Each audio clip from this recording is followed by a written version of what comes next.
সকলোকে শুভ সন্ধিয়া জনাই সন্ধিয়াৰ গুৰুত্বপূৰ্ণ খবৰকেইটা আপোনালোকলৈ লৈ আহিছোঁ। আপোনালোকে ভিডিঅ'টো শেষৰলৈকে চাব বুলি আশা কৰিলোঁ। আজি 9 মে সন্ধিয়া খবৰকেইটা চাই আপোনালোকৰ মন্তব্য কমেণ্টৰ জৰিয়তে জনাবলৈ নাপাহৰিব। আমি প্ৰথমটো খবৰ যদি চাওঁ, আজি পশ্চিমবংগৰ নতুন মুখ্যমন্ত্ৰীৰ ৰূপে শপত গ্ৰহণ কৰিছে শুভেন্দু অধিকাৰী।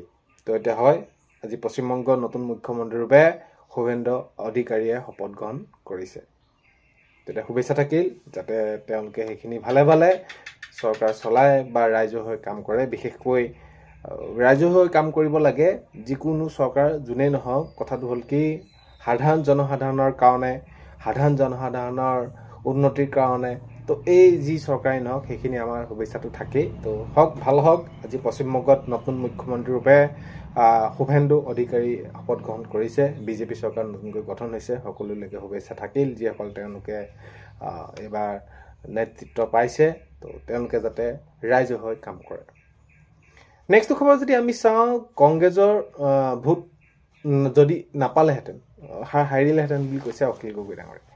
এতিয়া অখিল গগৈ ডাঙৰীয়াই নিৰ্বাচনত জয়লাভ কৰাৰ পিছৰ পৰা আমি যদি চাওঁ, তো বাতৰিবিলাকতো আপোনালোকে চাই আছে, তেতিয়া প্ৰায় কংগ্ৰেছক কটাক্ষ কৰা দেখা গৈছে। মাননীয় মুখ্যমন্ত্ৰী মহোদয়কো সেইখিনি বিভিন্ন সময়ত কটাক্ষ কৰিছে। এই যে কংগ্ৰেছক কটাক্ষ কৰিলে, কংগ্ৰেছে মিত্ৰতা প্ৰসংগ কিয় দেৰি কৰিলে, কংগ্ৰেছৰ আকোগোজ মনোভাৱ, কংগ্ৰেছৰ বিষয়ে কৈছে, গৌৰৱ গগৈ ডাঙৰীয়াৰ বিষয়ে কৈছে।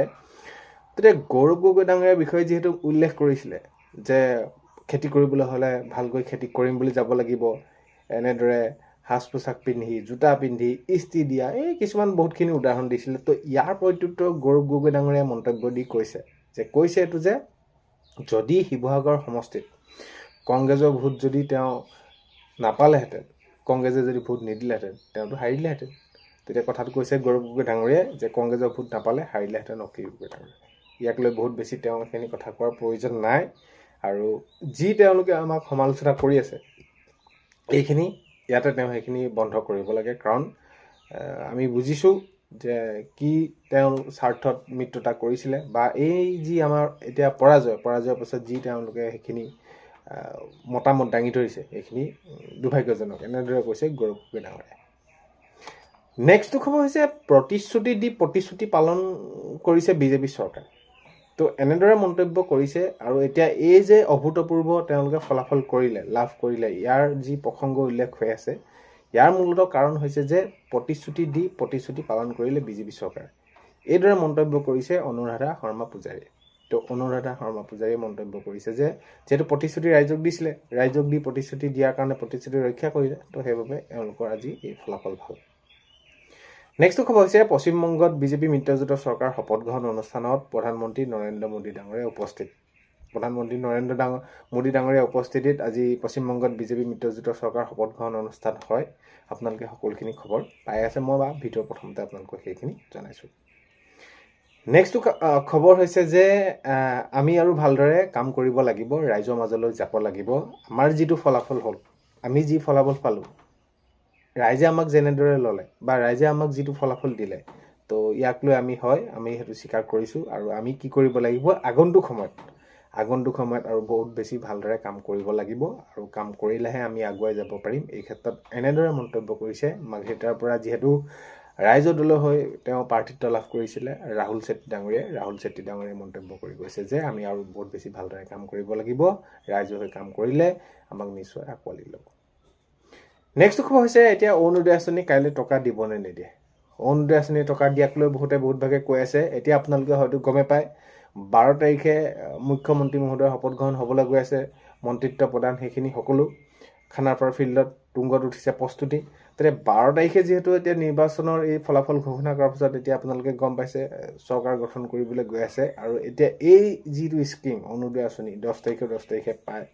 তো এই ক্ষেত্ৰত মই আগৰ ভিডিঅ'বিলাকত বহুতোখিনি আপোনালোকক জনাইছিলোঁ যে আপোনালোকে সুধি থকাৰ বাবে ক'ব লগা হ'ল যে কাইলৈ দিব নিদিয়ে। কাইলৈ দিয়া এটা সম্ভাৱনা নাই, কাৰণ কেলৈ চৰকাৰ গঠন কৰাৰ পিছত এইটো যিটো মাহ আপোনালোকৰ এতিয়া নোসোমাব, থাকি যাব, তাৰ পিছৰ পৰ্যায়লৈ আপোনালোকৰ সোমোৱাৰ সম্ভাৱনা আছে একেলগে।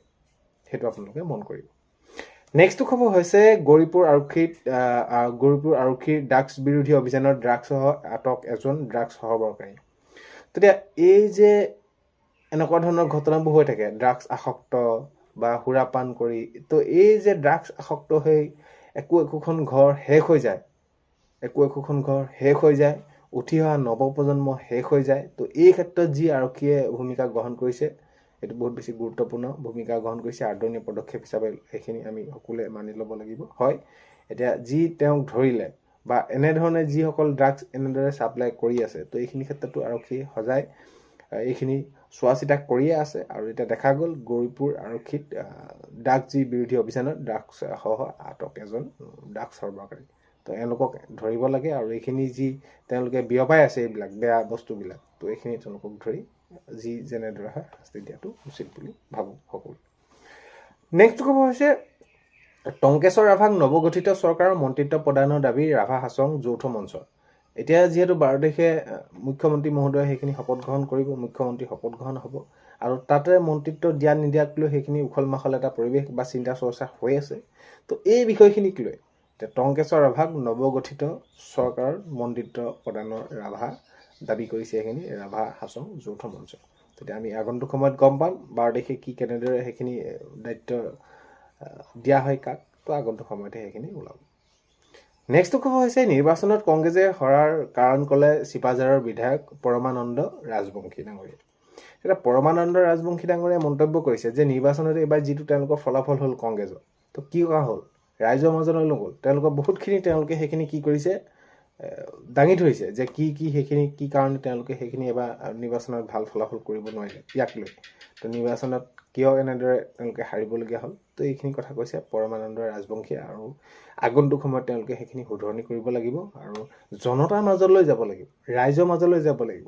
তো ৰাইজে যিহেতু এই আটাইতকৈ তেওঁলোক শক্তিশালী, তো এইখিনি ক্ষেত্ৰত যদি ৰাইজৰ ওচৰলৈ নাযায় কেনেকৈ তেওঁলোকে জয়লাভ কৰিব, এইধৰণে জনাইছে।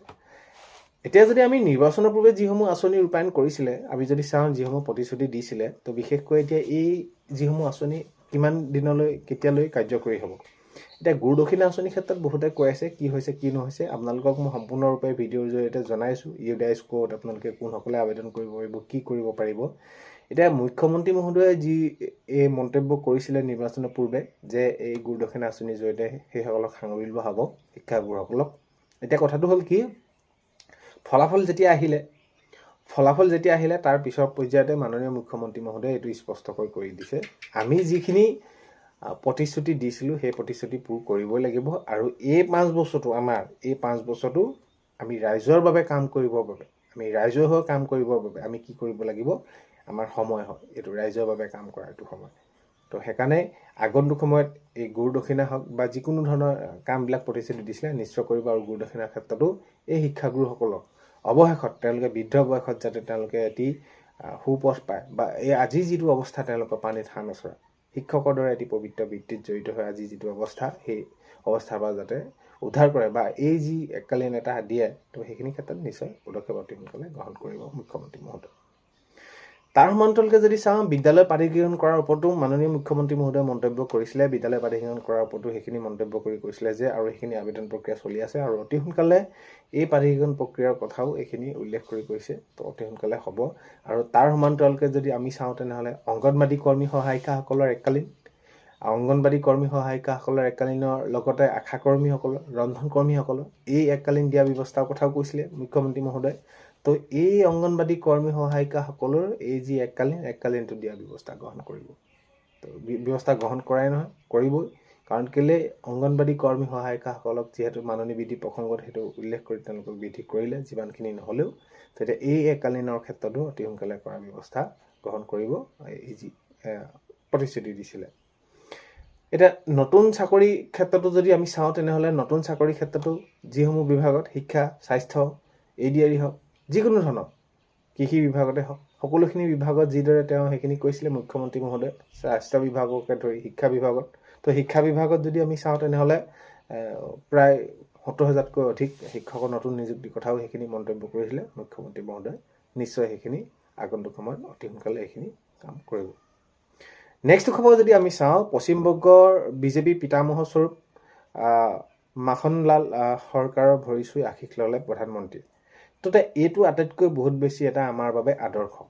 তো এইটো বহুত বেছি এটা আদৰ্শ, এজন দেশৰ প্ৰধানমন্ত্ৰী হয়। এতিয়া আমাৰ বহুতে কি কৰে, এজন কিবা এটা ধৰি চাকৰি এটা পালে বা কিবা এটা আমি অনুষ্ঠানত কিবা এটা পালে বহুত আমি ডাঙৰ মানুহ বুলি ভাবোঁ, ডাঙৰ লোক বুলি ভাবোঁ, জ্যেষ্ঠজনক আমি সন্মান কৰিব নাজানো। কিছু ক্ষেত্ৰত এইখিনিৰ পৰা আমি প্ৰধানমন্ত্ৰী ডাঙৰীয়া আজি যিটো তেওঁ দেখুৱালে আদৰ্শ, সেইটো আমি শিকিব লগা আছে বহুতখিনি। তো পশ্চিমবংগৰ যিজন জ্যেষ্ঠ তেওঁ লোক বিজেপি পিতামহ স্বৰূপ বুলি এনেদৰে আখ্যা কৰা হৈছে, মাখনলাল সৰকাৰৰ ভৰিত চুই তেওঁ সেৱা কৰিলে, সেৱা কৰা হয় জ্যেষ্ঠজনক, আশীষ ল'লে প্ৰধানমন্ত্ৰী। সেইবাবে আমি কাৰোবাক যদি সেৱা এটা কৰোঁ, ভৰিত যদি আমি চৰণ চুওঁ, সেইটোক আমি কেতিয়াও সৰু হৈ নাযাওঁ, সেইটো আমি সদায় আদৰ্শ আনৰ পৰা গ্ৰহণ কৰিব লাগে। এইটো আজি প্ৰধানমন্ত্ৰী ডাঙৰীয়াই বহুত ডাঙৰ আদৰ্শ এটা দেখুৱালে। তো আজি 9 মে সন্ধিয়া খবৰ এইকেইটাই আছিলে। আপোনালোকে ভিডিঅ'টো শেষলৈকে চোৱাৰ বাবে বহুতেই বেছি ধন্যবাদ। ভিডিঅ' এইখিনিতে আপোনালোকক জনাম, চেনেলটোলৈ যদি আপোনালোক নতুনকৈ আহিছে, ছাবস্ক্ৰাইব কৰাৰ লগতে কাষতে থকা বেল আইকনটো প্ৰেছ কৰি অল কৰি থ'ব, যাতে নতুন এটা ভিডিঅ' দিয়াৰ লগে লগে আপোনালোকে আগতীয়াকৈ চাবলৈ পায়। আজিলৈ ইমানেই, অন্য এটা ভিডিঅ'তে লগ পোৱা আশাৰে বাই।